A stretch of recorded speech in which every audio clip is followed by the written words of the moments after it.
Hey you guys, it's Peter and welcome to my channel, Peter Watches TV, where I watch all the TV shows, I watch all the true crime, I watch all the trending shows on Netflix and Apple, I watch all the reality shows, and of course I watch Sister Wives, and then I come over here and I react to it, and you guys react to my reaction in the comment section, and then we have a conversation about it. So if you like to watch TV shows, this is the place to come. So anyway, how are you guys doing today? Okay, so today I want to talk about, well, first of all, I love watching true crime, and I love covering true crime and reacting to true crime, and I love having conversations about true crime and talking to people about true crime. And I also have a true crime book club that I run with my good friend Mel. Hey Mel, how are you? And every month we pick a book to read, and then we also pick a true crime documentary to watch. So if you would like to join the true crime book club, the link is listed below. You can go over to the Facebook. You don't have to pay anything to join. You can just come over there and join. You can read with us, and you can watch the documentaries with us, and you can hang out in the live streams. Our next live stream is Sunday at 4 p.m. All the live streams are hosted off of the Facebook group. And so we will be discussing the documentaries taken together and the TikTok murders for this Sunday's live stream. And then for October, we just announced that the documentary series that we are watching for October is The Real Nightmare on Elm Street, which I think is right now, I think that it is, they're releasing an episode each week on HBO Max or Max. So anyway, last night, I go through the Netflix, I go through the Apple, I go through all the different streaming services, and I look at all the new upcoming shows that are about to come out and they're about to be released. And I think it was like a week ago, I saw that this show was getting released on the 25th. Well, I live in Indiana, which is in the Midwest, and we're in Eastern time. So when shows get released on Netflix, they don't usually get released until 3 o'clock in the morning. And so I saw that this show was coming out, and the show is called Jailbreak, Love on the Run. And I was like, oh, I want to watch this show. I was like, I'm always constantly looking for new true crime. I've actually watched recently some really, really good true crime. I just recently watched Into the Fire, which I believe is on Netflix, and I covered that over here and reacted to it. This weekend I just watched Little Miss Innocent. It's a 4-part series on Hulu, and I have not covered that yet, but I will be covering that over here. And then I also watched Born Evil, and that was fantastically done too. I think that's on Max as well. It's a 4-part series. And so about the serial killer Haddon Clark, and I did that reaction over here as well. So I'm constantly trying to keep up with the newest like true crime that comes out. I've covered the Lacey Peterson, the Natalie Holloway cases that just came out, those documentaries that just recently came out. So I'm always kind of like keeping my tabs on what new true crime is coming out. In fact, I look at like, articles online, and I have a couple different sources that I go to where they talk about what true crime documentaries are going to be released in the next couple months. And so I keep a running list of like what's going to be released. Well, I knew that this documentary was coming out on the 25th, which is today. And I was like, but I want to stay up and I want to watch it. So last night, I didn't really have a lot to watch, and I finished Below Deck Mediterranean, and then I watched Welcome to Plathville, which is so bad this season, and I was like, I don't know what to watch. Well, I have watched everything in the Walking Dead universe except for The World Beyond, which is 2 seasons, so I started that last night, and I watched 1 episode. When I got done with the second episode, or when I got done with the first episode and was getting ready to start the second episode, I looked at the clock, and it was 3:05, and I was like, oh my god, Jailbreak, Love on the Run is on, and I was so excited to watch this. It's an hour and 28 minutes. It's on Netflix. It just came out today. Let me read you the synopsis that is on Netflix. The synopsis says, in this gripping documentary, an Alabama corrections officer falls in love with a man awaiting trial for murder and risks it all to help him escape. So I have really mixed feelings about this documentary. I have really mixed feelings about this documentary from where it started and how it like evolved, and then where it ended and how I felt when it ended. It's done in such a completely different way than a lot of these true crime documentaries are done. And it's an hour and 28 minutes, so you get the whole story in an hour and a half. It's not like a series, it's just one documentary. I actually thought it was really, really well done. I think they, there weren't really, they didn't go back and talk about old cases, so there weren't really victims to talk about. But it was interesting in how they covered the whole thing. So if you haven't watched it, okay, go watch it, then come back and watch my reaction, because I'm going to spoil it all. I'm going to tell you everything that happens in there. So what it's about is about this corrections officer, and her name is Vicky White. And she lives in this town, I think it's Lauderdale County, in Alabama. And it's like this small town, and she has worked for 17 years as the assistant director director of operations for the detention center there. The detention center is where everybody comes in, like, after they've been arrested and arraigned. So, like, where they're waiting trial. So this isn't like a prison. It's like, I mean, it's a jail. It's like a county jail. It's a detention center. So it's where they're detained while they're awaiting trial. And so once they get sentenced after trial is when they will be, like, sentenced to jail or, to prison or whatever. And so, like federal prison, state prison, wherever they go. So anyway, so this is during the time that they're, like, awaiting trial. And so she's worked there for 17 years. She's very, very professional. She, like, never takes a day off. She's always there. The people love her. The inmates love her. They actually interview several of the past inmates, and they're like, this one guy is like, she was like the second mother to me, or the mother that I never had. People said she was always smiling. In fact, like, they had a lot of her coworkers in there as well that worked in the front office with her. And they would say, like, she was so professional, but, like, this one woman, she was hilarious, and she was like, she would get called so many times because so many people relied on her. I mean, she basically ran that place, and so she would be, like, cussing and swearing, and then as soon as she answered her phone, she'd be like, "This is Vicky, how can I help you?" And she's like, "Where did the cussing Vicky go?" So what the show is about is that Vicky White, who, she's been divorced once, and then because they say it's because of, like, drug issues. She was married when she was very, very young, and then she got in another relationship, and I think she was engaged to him, and her fiance was killed in a car accident. And so she's never been in another relationship. In fact, like, she doesn't really date. She tells everybody she doesn't have time for that and stuff like that. She's just really focused on her career. And she lives alone with her dog. Later, towards the end of the show, you find out that she sold her house and that she lives with her parents. But she basically just goes to work and she comes home. And so they're very, very close in the front office, and they're constantly, like, asking her, like, "Are you dating?" She's like, "I don't have time for that. I don't have time for that," all this kind of stuff. Unbeknownst to them, and it does kind of come out later, they're at, like, a Christmas party, and she shows 2 Christmas cards that she's gotten from 2 guys that she's dating, and one of them has a $100 bill, or I think it's $200 bills that are, like, rolled up, and the woman notices that, because all these women that she's friends with work at this correctional facility, and the one woman notices that it's rolled up like how the inmates roll up their dollars and stuff like that. And in retrospect, a lot of the inmates knew something was going on just because of how it all went down. So what happens is that she develops this relationship with this inmate, and his name is Casey White. Incidentally, has the same last name as her. And Casey White is awaiting trial for capital punishment, or capital murder. And so he's in there, and he thinks he's going to get the death penalty and all this kind of stuff. So over the course of 2 years, she develops this relationship with him. She gets a burner phone. They, like, talk, like, every single night on the phone. I mean, they have literally, like, they play all the phone calls. Well, not all of them, because there's, like, I think the guy says, the superintendent over the correctional facility, I think he says there's something like 1,000, or maybe he's the sheriff, says no, he's not the sheriff, I think he's the superintendent. He says there's like 1,000 phone calls between them over 2 years. And they play a lot of the phone calls, and the phone calls have never been heard in public anymore, or have never been heard in public before. So she develops this relationship with him and basically decides that she's going to get him to escape from jail. She's going to help him escape from jail, and then they're going to go on the run, which is why it's called Jailbreak, Love on the Run. So she is so calculated in how she does this thing. She puts her house up for sale. It sells for auction.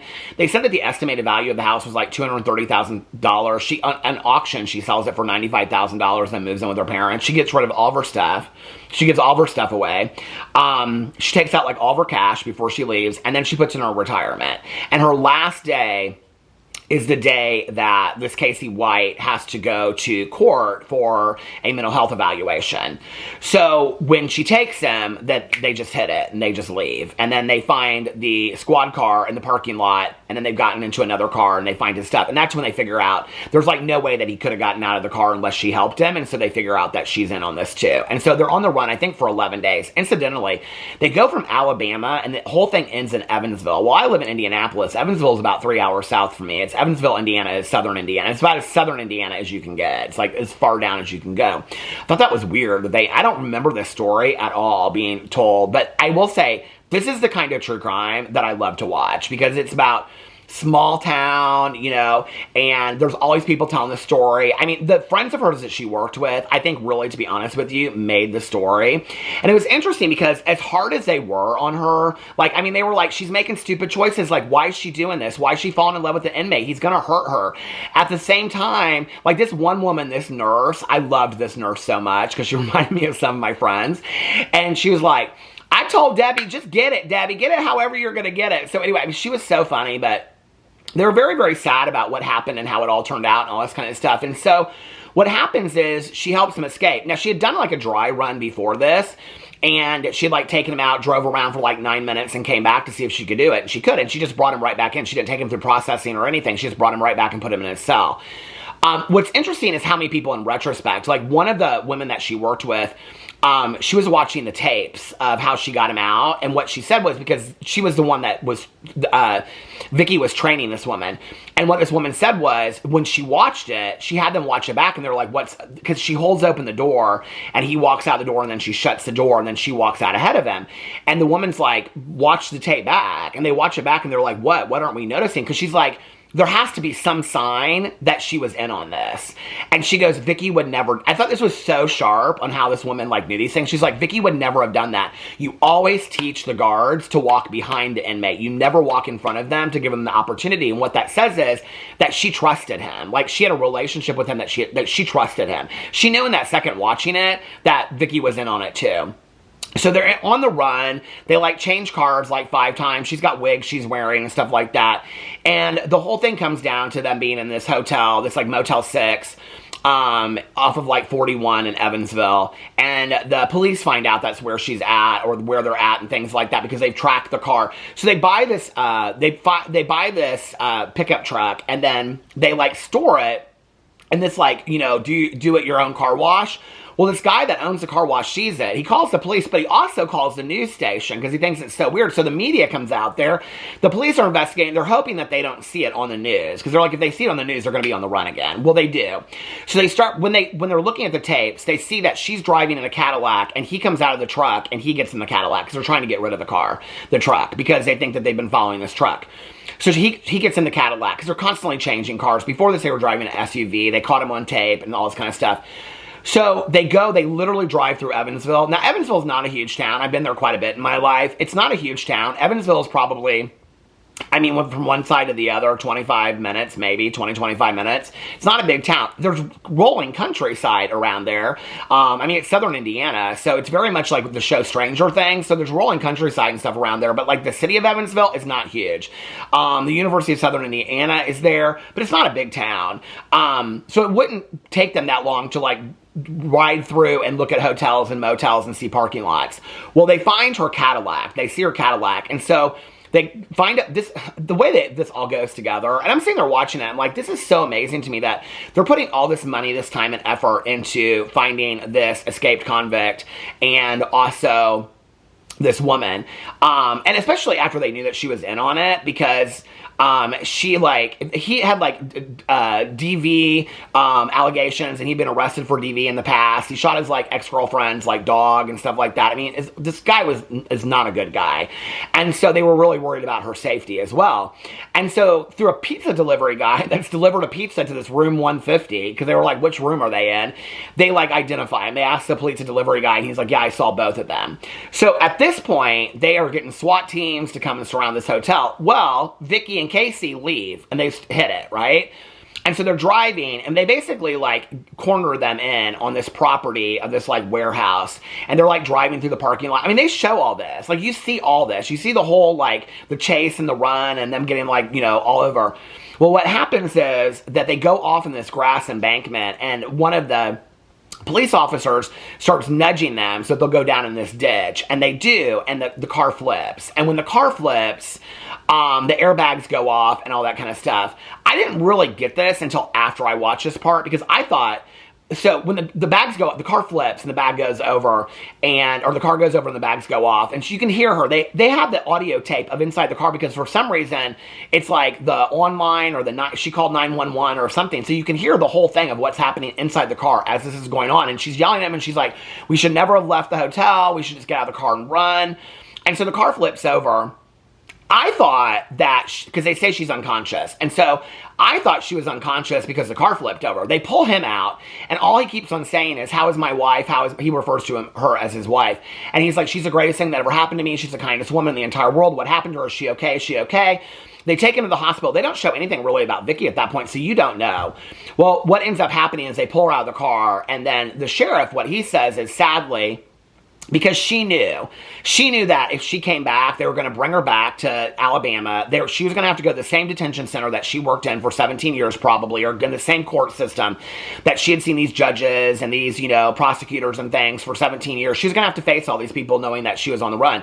What's interesting is she told one of her friends that she worked with, she said, the nurse, she said, when I go out, she said, because I can't take it anymore. This job is stressing me out. She goes, when I go out, I'm going to go out with a bang. And the woman thought she meant like a party or something. She was going to cuss everybody out when she left, because this comes up at the very end. And so when she was in the car, apparently right after the car rolled, is like you can hear like something go off, and I thought it was an airbag, but apparently she took her own life. They speculate at the end that they're not sure if it was an accident or if it was intentional. But anyway, she passes away from a head injury. And so sadly, Vicky has passed away. They arrest Casey White, and actually he is indicted. They show at the end he's indicted on part of the murder of Vicky White, because he basically put her life at risk by having her with him in this car when he was driving the car, and they were being chased by the police and followed and all this kind of stuff. So, and the last they show of him is he's going into the detention center or the jail or whatever in Alabama, and he's in a new jail now, but, and they show him and getting into a car, and the media is like, did you love Vicky? Did you love her? What's interesting about how this documentary ends, because I'll be honest with you, I didn't really know how I felt at the end of it. I was like, they speak so highly of her, and it was kind of sad, because I was like, there's this one part where he asks her, you can hear the phone calls, and he says, did you ever cheat on your ex? The one that had a lot of drug issues and stuff like that. And she's like, no, I wasn't raised that way. Something like that. And she's like, you're not raised to ever leave. You just stay. And she's like, but at some point you have to walk away because that's what's best for you. And you can just kind of tell she was just really a lonely woman. She had given everything that she ever had to this correctional facility. I mean, she worked her butt off. She came in on days that she didn't have to work. I mean, she had nothing but her job and her dog. And I think the sheriff is the one that says this. And all these people that interview her, from the people that she worked with to the former inmates and stuff like that, they all loved her. This one inmate says that she even reached out to him, once he had been released, for fake IDs, because she said she was going to Mexico. And he was like, I didn't think she was going to run away. I didn't know why she needed him. And so, that's how calculated she was with planning this whole thing. But at the end, it's really sad. And so you're like, this woman lost her life. And they go and they talk about how for 11 days of freedom for him, she lost her life. And it's interesting because the friend of hers, the nurse, says, I mean, they're all crying and they're all upset. It is sad. It's really sad when you watch the end of it. I thought it was kind of beautiful, and I don't agree with her helping him escape from prison. I mean, he was a convicted, felon time over again, and he was going to court for, capital murder. I mean, he was not a good person. But I felt so bad for her, and I was like, she was lonely. She just wanted to be in love. She just wanted to be loved. You could tell from the phone calls. Interestingly enough, the phone calls were very sexual in nature, and apparently they found out later that they had sex while, he was detained and stuff like that. But they were very sexual in nature, but I just felt kind of bad for her. It was she really had a very sad kind of life, and I think she just wanted to be loved at whatever expense, and she decided, if I'm going to go out, I'm going to go out this way. I don't think she thought she was going to end up being murdered, or end up dying. I think she thought they were going to be on the run, because he said we were just going to get a trailer somewhere in the middle of Indiana, and we were just going to live on our own, and nobody was going to hear from us again. I think that was their plan, and they thought they were going to work because they had enough money to do that. Unfortunately, that's not what happened. One of the inmates at the end that had kind of a relationship with her, he had been actually a guard, and then he got arrested for DD charges, and so he was in jail, and she was really nice to him. He said, they show this boat, and because I guess it was Casey's dream to see Vicky on the front of a boat with a bikini on, and he was like, don't judge them, don't feel sad for them, because it was a love story, and it was two people from completely different backgrounds that fell in love and couldn't fall out of love. It was an ultimate love story. And then they show the nurse, the friend of hers, and she's sitting in her kitchen, and she's so funny through the whole thing. And she's like, she was like, Vicky said she's going to go out with a bang, and she sure did. She sure did, And so it's interesting that their perspective is that they're mad at Vicky. A lot of them are mad. They're like, I don't understand why she did this. She risked everything for this guy. But at the same time, they're saying, it was this undeniable love. I mean, he's still saying to the very end, you can see when they're taking him away, he's like, I love her. She's my wife. Is she okay? In the hospital room when they're examining him, because they said that he was just going to use her for a couple days and get rid of her, and that's not what happened. In the hospital room, he's like, how's my wife? Is she dead? Is she still alive? Is she okay? He's constantly asking. So at the end of it all, you know, it does really seem like they were in love and they were willing to go to any lengths to be together. It's really kind of just a sad story and how this all ends, because now he's in prison for the rest of her life and her life is over, you know, at what expense? For love. But it was really sad.